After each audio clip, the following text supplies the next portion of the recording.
എൻ്റെ എത്രയും പ്രിയപ്പെട്ടവരെ, നിങ്ങൾക്കെല്ലാവർക്കും സ്വാഗതം. ഞാൻ നിങ്ങളുടെ സ്വന്തം സുരേഷ് പൂനൂർ, പൂനെ.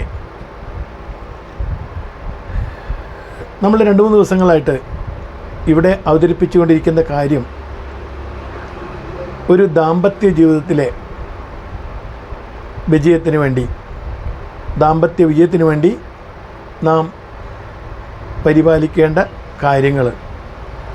നമ്മുടെ കണ്ണിൽ ഒരുപക്ഷെ അത് ചെറിയ ചെറിയ കാര്യങ്ങളാണെങ്കിലും അത് ഭാവിയിൽ നമ്മുടെ ജീവിതത്തെ എത്രമാത്രം ബാധിക്കുന്നു എന്നത് നമ്മളിവിടെ കണ്ടു. ഇന്ന് അത് സംബന്ധിച്ച് തന്നെ ഞാൻ വേറൊരു ചെറിയ വിഷയം കൂടി പറയുകയാണ്.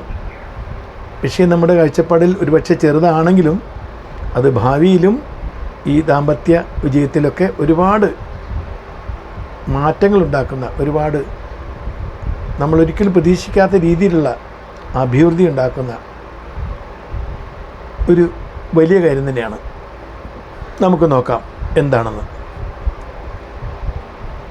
അപ്പോൾ ഈ കഴിഞ്ഞ വീഡിയോയിലൊക്കെ ഞാൻ ഒരു പുതിയ പെൺകുട്ടി നമ്മുടെ വീട്ടിലേക്ക് വരുമ്പോൾ നമ്മൾ എങ്ങനെ അവരെ കൈകാര്യം ചെയ്യണം, എങ്ങനെ നോക്കി കാണണം, അതുപോലെ ഒരു വ്യക്തിയായി കണ്ട് ആ കുടുംബത്തിലേക്ക് നമ്മൾ ക്ഷണിക്കുകയും അതിനെ അതേപോലെ ആ ഒരു സ്നേഹവും ആദരവും വാത്സല്യവും തന്നെ കൊടുത്തിട്ട് നമ്മുടെ അച്ഛനമ്മമാരാണെങ്കിൽ, അതായത് ആ കുട്ടിയുടെ ഭർത്താവിൻ്റെ അച്ഛനും അമ്മയും, അവർക്കൊരു മകളെപ്പോലെ അഥവാ കാണാൻ പറ്റുമെങ്കിൽ, അവൾ വരുന്ന ആദ്യ നാളുകളിലെ നമ്മൾ അങ്ങനെയൊരു രീതിയിൽ കാണുകയാണെങ്കിൽ തീർച്ചയായും ഞാൻ നിങ്ങളോട് പറയുന്നു, 100% നമുക്ക് ആ ഒരു കുടുംബാന്തരീക്ഷം, പിന്നെ ആ കുട്ടികളുടെ പെരുമാറ്റം, അതിലൂടെ നമ്മളെ സ്വന്തമാക്കാൻ പറ്റും. സ്വന്തമാക്കുക എന്നുകൊണ്ട് ഞാൻ അർത്ഥമാക്കുന്നത് മനസ്സുകൊണ്ട് സ്വന്തമാക്കാനും. കാരണം നമ്മുടെ ഒരാളാണ്, നമ്മുടെ മകളാണ് എന്ന് കരുതി നമുക്ക് ക്ഷമിക്കാനും പൊറുക്കാനും അവരുടെ പോരായ്മകളിലൊക്കെ കണ്ടെത്തി വേണ്ട വിധത്തിൽ പ്രതികരിക്കുക എന്ന് പറഞ്ഞാൽ അവർക്ക് വിഷമമില്ലാത്ത രീതിയിൽ, മനസ്സിൽ തട്ടാത്ത രീതിയിൽ, പക്ഷേ ഭാവിയിൽ അവർക്കതുകൊണ്ട് ഉപകാരം ഉണ്ടാവണം, അവർ നന്നാവണം, അവരുടെ ജീവിതത്തിലേക്ക് പിന്നീട് അതൊക്കെ ഒരു പാഠങ്ങളാവും എന്നുള്ള രീതിയിൽ നമ്മൾ ചെയ്യുകയാണെങ്കിൽ തീർച്ചയായും അവർക്ക് നമ്മളെ മനസ്സിലാക്കാൻ പറ്റും, നമുക്ക് അവരെ മനസ്സിലാക്കാൻ പറ്റും. കൂടുതൽ ആ ഒരു ജീവിതം, ഒരു കുടുംബജീവിതം വളരെ നല്ല രീതിയിൽ മുന്നോട്ട് പോകും. അതുപോലെ തന്നെ ആ പെൺകുട്ടിക്കും ഇവിടെ വളരെ സന്തോഷകരവും സുഖപ്രദവുമായിട്ട് തോന്നും. നമ്മളെപ്പോഴും നിൽക്കുന്ന സ്ഥലം സന്തോഷകരമാണെങ്കിൽ മാത്രമേ നമ്മുടെ കാര്യങ്ങൾ മുന്നോട്ട് പോകും. ഒരുപക്ഷെ അതൊക്കെ നമ്മളെ ബാധിക്കുന്ന പ്രശ്നമാണെങ്കിൽ, നമ്മുടെ യാത്രയിൽ, ഈ ഒരു ജീവിതയാത്രയിൽ നമ്മൾ ഒരുപാട് ഫീലിംഗ് തരുന്ന കാര്യങ്ങളാണെങ്കിൽ നമ്മൾ അവിടുന്ന് കഴിയുന്നു ഒളിച്ചോടാൻ, അല്ലേ, അങ്ങനെയുള്ള സംഭവങ്ങളിൽ നിന്ന് ഒളിച്ചോടാൻ ശ്രമിക്കും. ഇവിടെ അങ്ങനെ സംഭവിക്കാതെ നമ്മളതിനെ എങ്ങനെ നല്ല രീതിയിൽ ആക്കി കൊണ്ടുവരണം എന്നാണ് ചിന്തിക്കേണ്ടത്. അത് അച്ഛനമ്മയുടെ ഭാഗത്തുനിന്നും അതുപോലെ ഭർത്താവിൻ്റെ ഭാഗത്തുനിന്നും, ഭർത്താവിൻ്റെ സഹോദരങ്ങളുണ്ടാവും. ഇപ്പം നമ്മൾ നാത്തൂനെന്നും ഒക്കെ പറയില്ലേ, സഹോദരൻ്റെ ഭർത്താവിൻ്റെ സഹോദരി.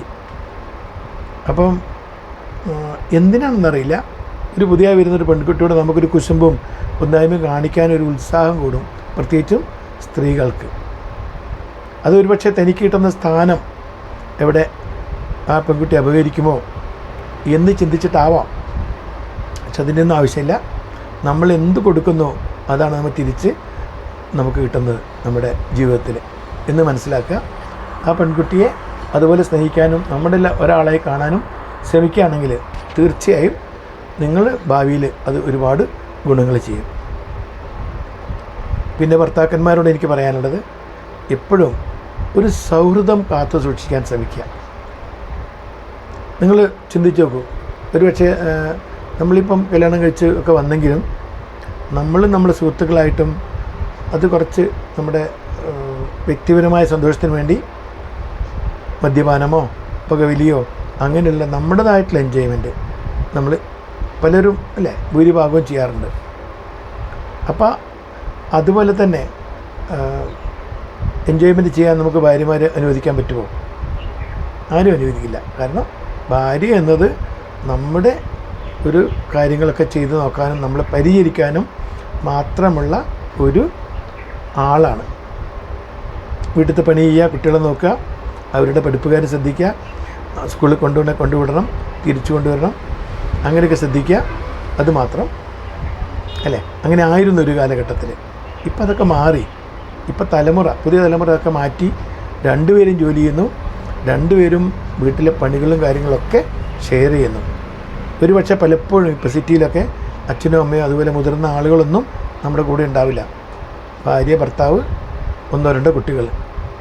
അപ്പോൾ ഒരുപാട് ഷെയറിങ്ങും ഒരുപാട് കോപ്പറേഷനൊക്കെ ഉണ്ടെങ്കിൽ മാത്രമേ അല്ലേ, സഹവർത്തിത്വം വളരെ അത്യാവശ്യമാണ്. പരസ്പരം സഹായിച്ചു പോകണം.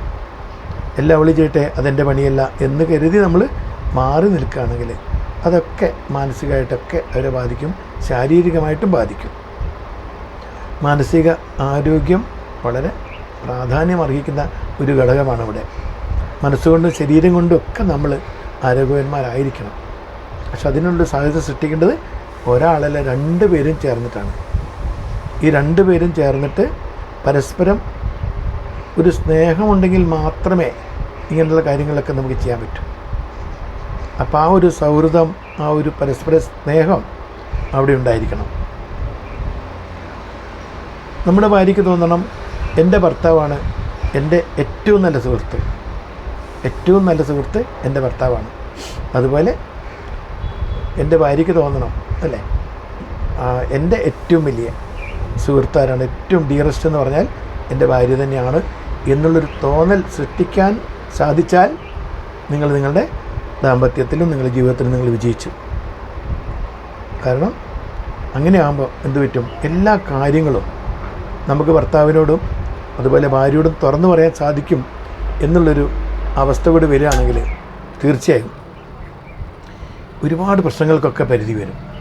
പരാതികൾ കുറയും, പരിദേവനങ്ങൾ കുറയും. അവിടെ ഒരു അണ്ടർസ്റ്റാൻഡിങ്, അവിടെ ഒരു മനസ്സിലാക്കുന്ന തിരിച്ചറിവിൻ്റെ അല്ലെ പരസ്പര ധാരണയുടെ ഒരു സാഹചര്യം അവിടെ സംജാതമാകും. കുറേ അവിടെ ഒരു പരസ്പര സ്നേഹം എന്ന് പറയുമ്പോൾ പരസ്പര സഹനമുണ്ട് അല്ലേ. ഇപ്പം ഞാൻ ഭാര്യയ്ക്ക് വേണ്ടി കുറേ സഹിക്കുക, ഭാര്യ എനിക്ക് വേണ്ടി ചില കാര്യങ്ങളൊക്കെ സഹിച്ച് എന്നോടൊപ്പം നിൽക്കുക.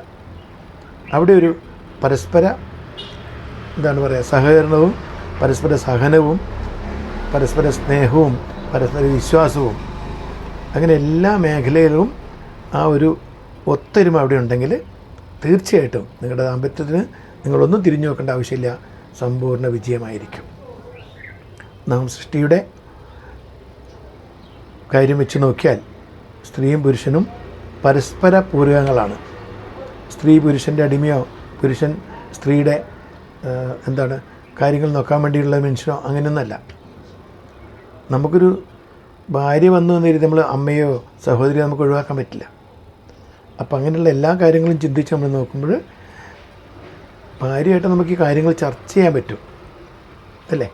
ചർച്ച ചെയ്യാൻ പറ്റുന്ന സാഹചര്യം ആവണമെങ്കിൽ നമ്മൾ അവരുമായിട്ട് അത്രയും ആ ഒരു അടുപ്പം, മാനസിക അടുപ്പം ഉണ്ടായിരിക്കണം. അവരുടെ ഭയങ്കര ചൂടനാണ്, അവരോടൊന്നും പറയാൻ പറ്റില്ല, ചാടിക്കടിക്കാൻ വരും എന്നൊക്കെ സ്ത്രീകൾ പറഞ്ഞാൽ കേട്ടിട്ടുണ്ട് പല ഭാര്യമാരും.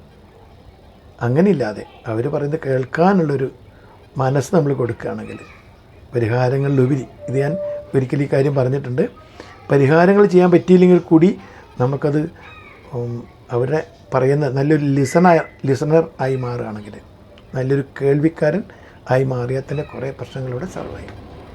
കേട്ട് നമുക്ക് പറ്റിയൊരു ആപ്റ്റ് ആയിട്ടുള്ള ഒരു സൊല്യൂഷൻ, പറ്റിയൊരു പരിഹാരം നമുക്ക് കണ്ടെത്താൻ സാധിക്കും. പക്ഷേ ആദ്യം നമ്മൾ പ്രശ്നങ്ങൾ പഠിക്കണം. കേൾക്കുമ്പോഴേക്ക് എടുത്ത് ചാടിയിട്ട് കാര്യമില്ല. അത് നമ്മുടെ ജീവിതത്തിൽ കൂടുതൽ പ്രശ്നങ്ങൾ ആക്കി മാറ്റും. കാരണം ആ ഒരു പ്രശ്നത്തിന് പരിഹാരം ഉണ്ടാക്കുന്നതിലുപരി അവർക്ക് തോന്നുന്നു നമ്മൾ അവരെ അവമാനിച്ചു, അല്ലെങ്കിൽ അവർക്ക് ഒരു വില കൊടുത്തില്ല. രണ്ടുപേരും അധ്വാനിക്കുന്ന ആളുകളാണല്ലോ ഇന്നത്തെ ചുറ്റുപാടിൽ അല്ലേ. ഇന്നത്തെ തലമുറ എന്ന് പറഞ്ഞാൽ ഭാര്യയും ഭർത്താവും ജോലിക്ക് പോകുന്നവരാണ്. അപ്പം നമ്മൾ അവരെ അംഗീകരിച്ചില്ല എന്നൊരു തോന്നൽ അവർക്ക് ഒരുപാട് മാനസിക പ്രശ്നങ്ങളുണ്ടാക്കും. അപ്പോൾ അതുകൂടെ കണക്കിലെടുത്തിട്ട് ഒത്തൊരുമയോടെ പോവുകയാണെങ്കിൽ തീർച്ചയായും അല്ലേ. അപ്പം നമ്മളെ എപ്പോഴും സ്റ്റഡി ചെയ്തുകൊണ്ടിരിക്കും. ഇതാണ് ഇദ്ദേഹം എന്താ ചെയ്യുന്നത്. തുടക്കത്തിൽ നമ്മളൊരു ഐഡലായി മാറണം. അവരെ കണ്ടിൽ നമ്മളൊരു മാതൃകയായിരിക്കണം. അതെ, ഇദ്ദേഹം എല്ലാ സുഖ സൗകര്യങ്ങളൊക്കെ നമ്മളോടൊത്താണ്, ഫാമിലി ആയിട്ടാണ് അത് ഷെയർ ചെയ്യുന്നത്, അല്ലാതെ പുറമേയല്ല. അപ്പോൾ അതുകൊണ്ടൊരു ഗുണം കൂടി നിങ്ങൾക്കുണ്ട്. ഭാര്യമാരുടെ പ്രധാന ഹോബി നിങ്ങൾക്കറിയായിരിക്കും, അവരെപ്പോഴും ചെയ്യുന്ന അവരുടെ കാര്യങ്ങൾ ആരോടെങ്കിലും പറയണം. അപ്പോൾ നല്ലൊരു സുഹൃത്ത് അവർക്ക് കിട്ടണം. നല്ലൊരു സുഹൃത്തിനെ ഭർത്താവിൽ നിന്ന് കിട്ടിയിട്ടില്ലെങ്കിൽ അയൽപക്കത്തു നിന്നോ അവിടുന്ന് എവിടെയെങ്കിലും ഒരു സുഹൃത്തിനെ കണ്ടെത്തും. ആ സുഹൃത്തിനോട് അവരുടെ കാര്യങ്ങൾ കൈമാറും. അപ്പം മെല്ലെ മെല്ലെ ഭർത്താവിൻ്റെ പറ്റിയുള്ള വേണ്ടതും വേണ്ടാത്ത കാര്യങ്ങളോട് ചർച്ച ചെയ്യപ്പെടും. അപ്പോൾ അതിനെ പറ്റിയൊക്കെ നമുക്ക് അടുത്തൊരു വീഡിയോയിൽ തീർച്ചയായും നമുക്ക് ചർച്ച ചെയ്യാം. ഇതിപ്പോൾ സമയം ഒരുപാടായി, അതുകൊണ്ട് ഞാൻ നിർത്തുന്നു. എനിക്കിവിടെ സപ്പോർട്ട് ചെയ്യുന്ന, ഇത് കണ്ടുകൊണ്ടിരിക്കുന്ന കേട്ടുകൊണ്ടിരിക്കുന്ന എല്ലാ സുഹൃത്തുക്കൾക്കും, അതുപോലെ എനിക്ക് വേണ്ടി സബ്സ്ക്രൈബ് ചെയ്ത എല്ലാവർക്കും നന്ദി, നമസ്കാരം. ഇനിയും നിങ്ങളുടെ സഹകരണം തുടരണം. ഇത് കേൾക്കുക, അഭിപ്രായങ്ങൾ തീർച്ചയായും പറയുക, ഇതിലും മനോഹരമാക്കാൻ ശ്രമിക്കാം. കാരണം ഇതൊക്കെ നമ്മുടെ തുടക്കക്കാരൊക്കെ ഇല്ല എല്ലാവരും. അപ്പോൾ അതുകൊണ്ട് എല്ലാവരും ഇങ്ങനെ ഈ ഒരു കാര്യങ്ങളൊന്ന് ചിന്തിച്ച് വെക്കുക. തുടർന്നും വീഡിയോയിൽ കാണുക, സബ്സ്ക്രൈബ് ചെയ്യുക, ലൈക്ക് ആൻഡ് കമൻറ്റ് ഷെയറൊക്കെ ചെയ്യുക. അപ്പോൾ അതുവരയ്ക്കും എല്ലാവർക്കും പുതിയൊരു വീഡിയോ ഞാൻ വരുന്നവരെ സൈനിങ് ഓഫ്. സുരേഷ് പുനൂർ, പൂനെ.